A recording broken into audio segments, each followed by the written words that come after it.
why T-Pain came out in my generation. Now, if you don't know, I was in middle school around 2007. T-Pain was a big running gag in my junior high. And before that, he came out with Club Banger Concept. I was oblivious to recognize how big I'm sprung is because it came out through 2005-2006 era.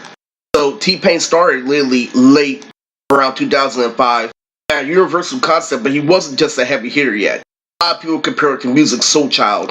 His nickname obviously is Teddy Pendergrass.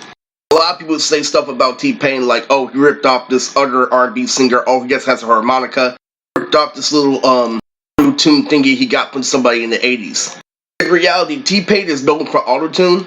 I think his music has good symphony.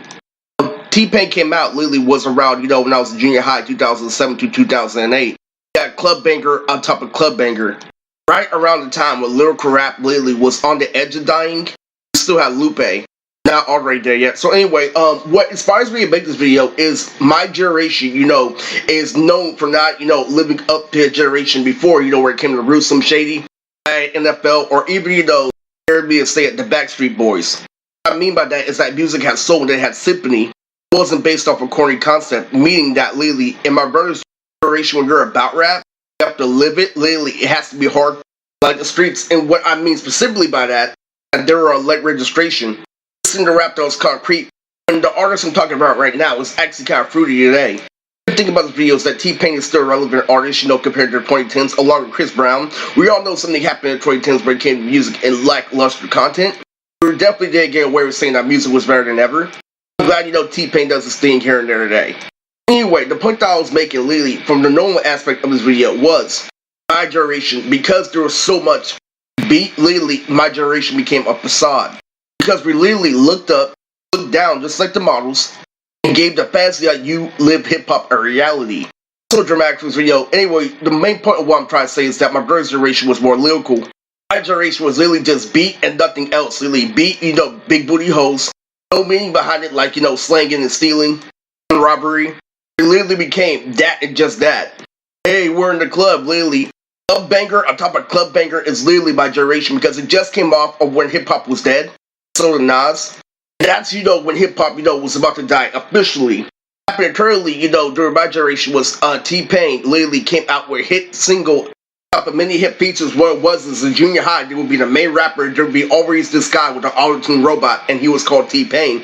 And me and my friend, Brian, Brian Akon would always be on it. And when we talked about lyrical rap, it literally had nothing to do with it, but the beats were super sick. So what happened was my generation became super superficial. T-Pain had hits like Bartender, Buy Your Drink, where we already had, Crank That, Soldier Boy in middle school. The main point I'm trying to make this video is that T-Pain is, a good artist. He's a great artist, but he's not the best.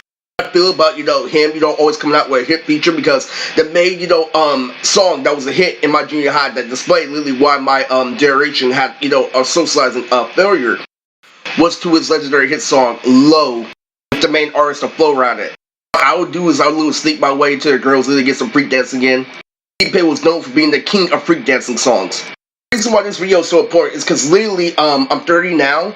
When I was in junior high, T-Pain was the biggest thing. One thing you have to figure out is that literally was, 15 years ago in my generation. So I get to say literally, in my generation, we came out with this robot rap that was really perfect, and like the girls were perfect, literally, and people who live real life, literally, is through driving cars, not fantasy.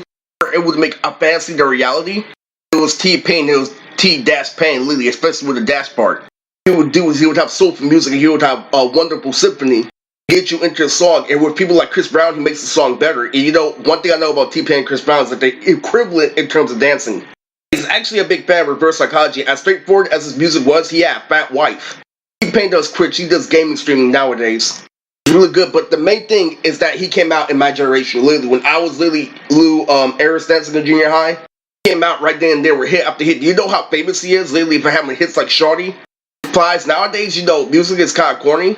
What I'm trying to say is that his music was corny compared to my brother's generation. That he really, puts on.